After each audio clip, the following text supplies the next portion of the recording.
What's up? This is Phil from All the Omens, and you're watching Interview Under Fire.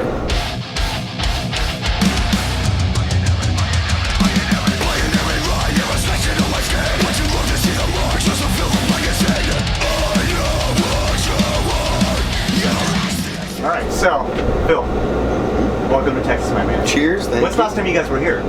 We were here in March of this year, yeah. Okay. We did a tour with Attila and a few other guys, and that was the beginning of this year. That was the first U.S. tour that we did to support the victim of the new disease record. Right. Was it at the same venue, or? We did play here, yeah. Okay. So, gotta ask. So you guys are from Massachusetts, I know that. So when you guys hear the word Texas, what's the first thing that comes to your mind?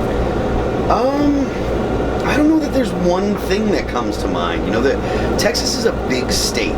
Yeah. And I feel like there's a lot of, like, different parts of Texas are different. So, like, if you're talking about West Texas, it's really dry and desert and stuff, right? Yeah. But then once you cross over the dry line and you're on the Gulf side, it's real humid and there's a lot of moisture. So, that's something you guys would be accustomed to. I mean, you guys come from I'd say tiny little state. Well, a chilly climate. Yeah. How are you guys coming to Texas now? It's like, it's hot, yeah. Well, but then we also get like snowstorms like the next day. Yeah. It could be sunny the next day. See, that's the thing. I mean, I don't know that there's any one thing about Texas that sticks out as the thing for Texas. Texas has a lot of variety and a lot of diversity. A lot of different things are going on in Texas. Whether you're in you know, like I said, out in West Texas, or if you're back here on the east side, you know, it's a really cool place with a lot of stuff going on, and it's big too. Yeah. People in the Northeast don't realize how big it is. Have you heard of a place called Buc-ee's?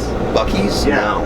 Okay. So that's a place I recommend if you guys are heading down south after today. We'll do this and we'll do Houston next, and then we'll head out. Okay, we'll talk about that after. All right. Cool. So obviously it's not your first time in Texas. So you guys have been doing this for a little over 20 years. Yeah, the band's been a band for 20 years. Yeah. So how's the tour going so far right now? Pretty good. Pretty good. I mean, we've been out for about a week now.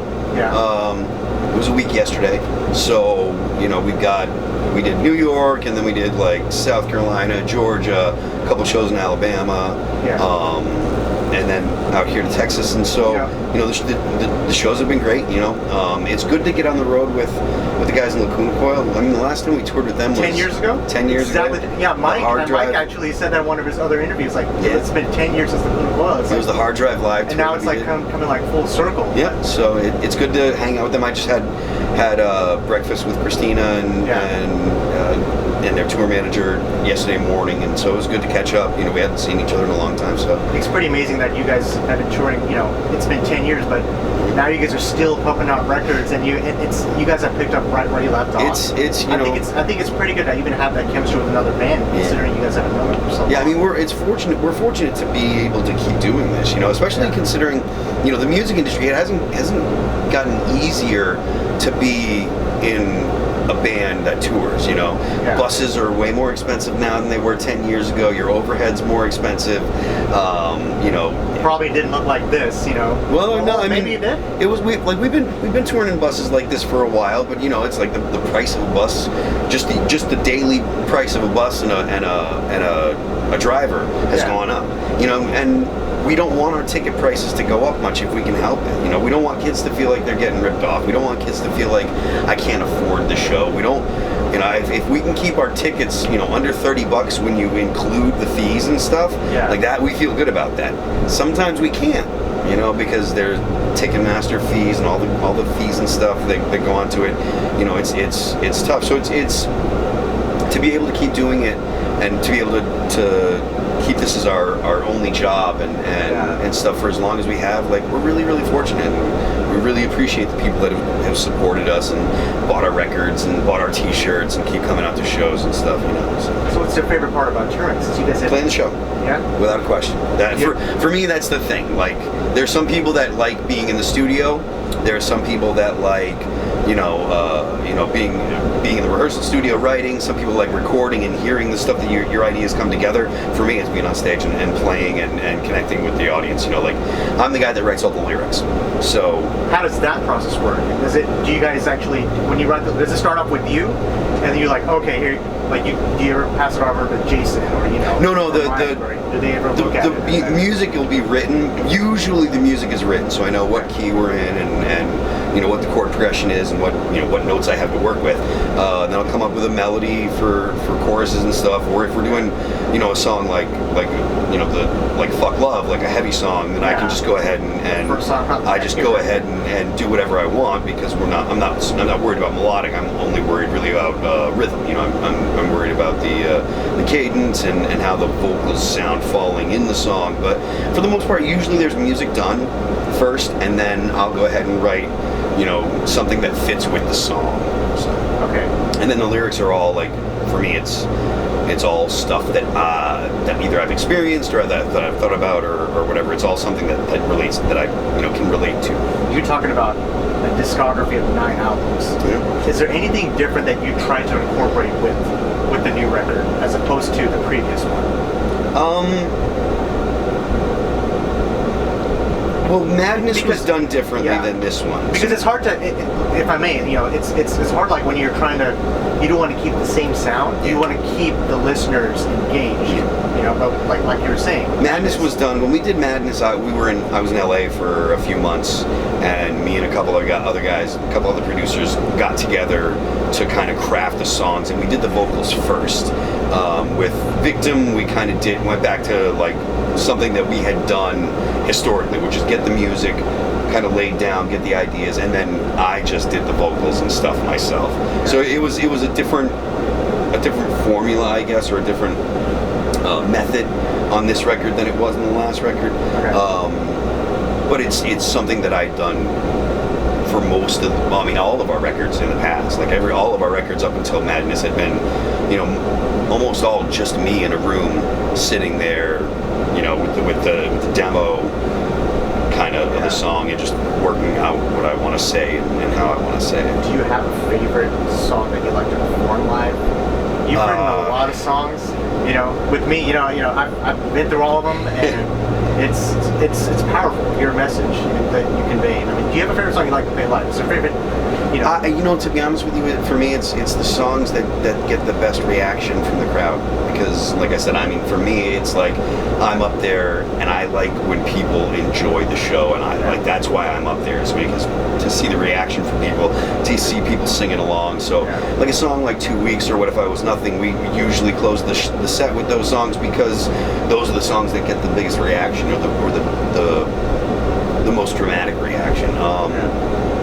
So the songs that people can relate to are the ones that I dig. I like doing The Last Time. I like doing This Calling. People really still dig that one all these years later. Like I said, that goes back to the fall. Back to 2006, yeah. So there's a handful of songs that I personally dig doing more than others. But the stuff that we put in the set is usually the stuff that I like the most, and that's because it's the stuff that the fans like the most. Like if a song gets a good reaction, then I'm like, I like that song. Yeah. It's not so much about, is it the song that I would sit down and listen to?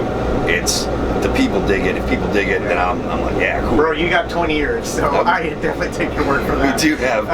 So I got 2 more questions for you. Sure. So do you have a favorite gig you've played so far in your career? One. I think I do.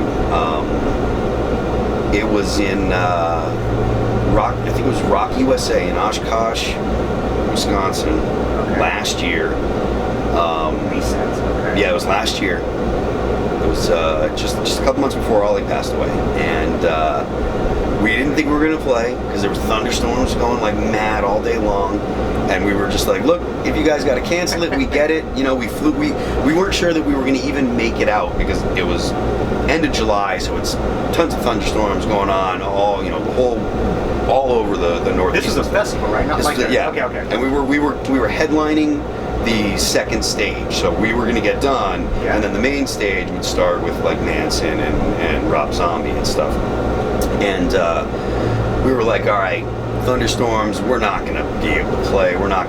And they're like, nope, we want you to play. And we're just sitting there waiting, looking at our watch. We're like, look, we'll play, but literally, it was like pouring rain. But you played in thunderstorms before? Never actually in a thunderstorm. Okay. No. And so, it's like we're expecting them to tell us no. So then they're like, look, we want you to play, but Manson's gonna play on the main stage, but then we're gonna have you guys play after Manson, and we're just like, okay, come no on. big deal. Just We're follow like, it's Manson. not gonna happen, you know, blah blah blah. We're just like, all right, okay, we'll hang out, you know, but we didn't think it was gonna happen, and then it was half an hour until we're supposed to play, and they hadn't told us no. And it was 15 minutes, and we're like, our crew's starting to set it up. I'm like, I guess we're gonna do this, right? And so we all walk the stage, and it's pouring.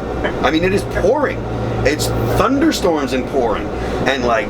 So we're just like, I guess we're gonna do it, and we went ahead and we did it, and it was, I mean, there must have been 20,000 people watching us. I mean, it's a big festival, a real big festival, and it was mobbed out front, and you know, we didn't do a long set. I think we did maybe 4 or 5 songs, 5 songs probably. We did What If I Was Nothing, we did This Calling, we did 2 weeks, we did a handful of others. It wasn't a full set because of the thunderstorms.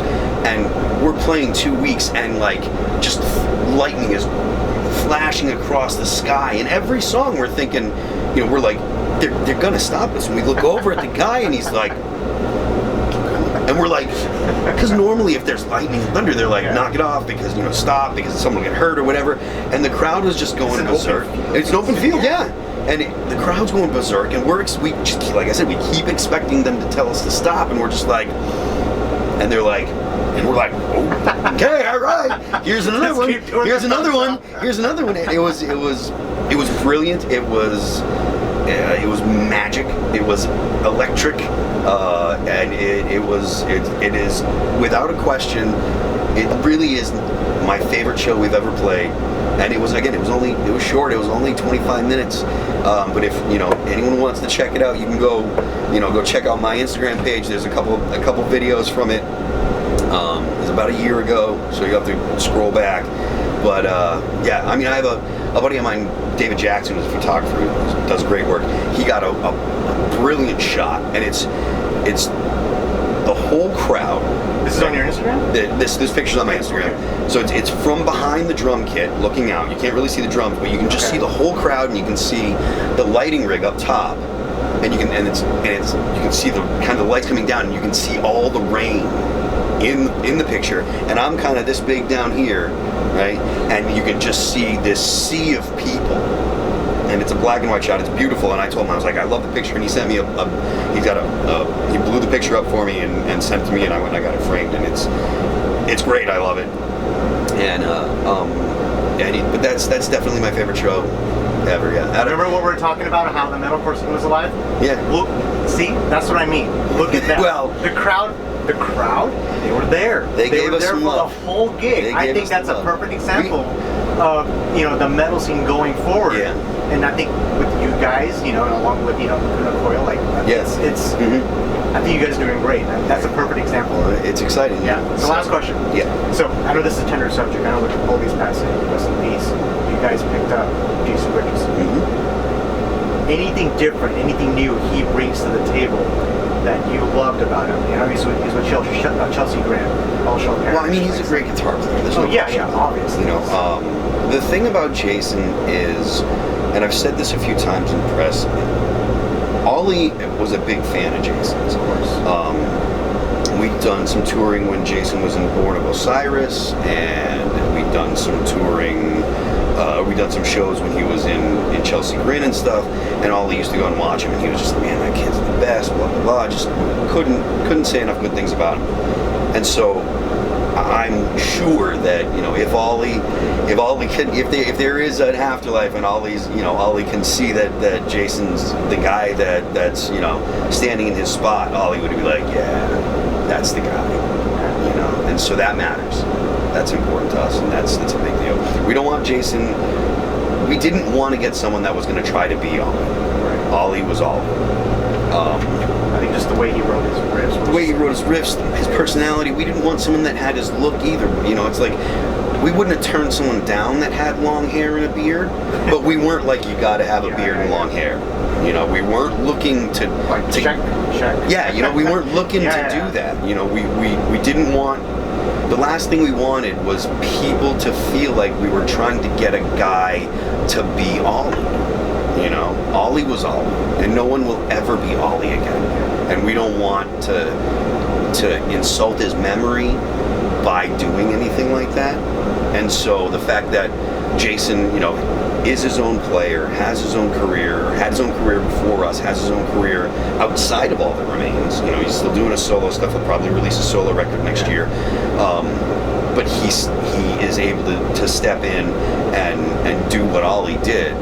You know, that's something that was a big deal to us, because we didn't want people to think that, like I said, we didn't want people to think that we were trying to get someone that was like, you know, budget Ollie, or a guy that just looked like Ollie to kind of fill the shoes. You know, we wanted someone that was different in their own person, because we didn't want, you know, Ollie was Ollie, and there's never going to be another Ollie. I think it's just a tough thing to do when someone you've had so long in your life. You know, you don't want to replace him. You want to have that spirit there. You know, I think you guys made a great choice with Jason. I think he's going to be great for y'all. He's going to kick a lot of ass for you guys. He's been great. We're excited to write with him. You know, we'll probably start writing some stuff next year. I can't wait. So I mean, that's something something new to the table for you guys. Yeah, definitely.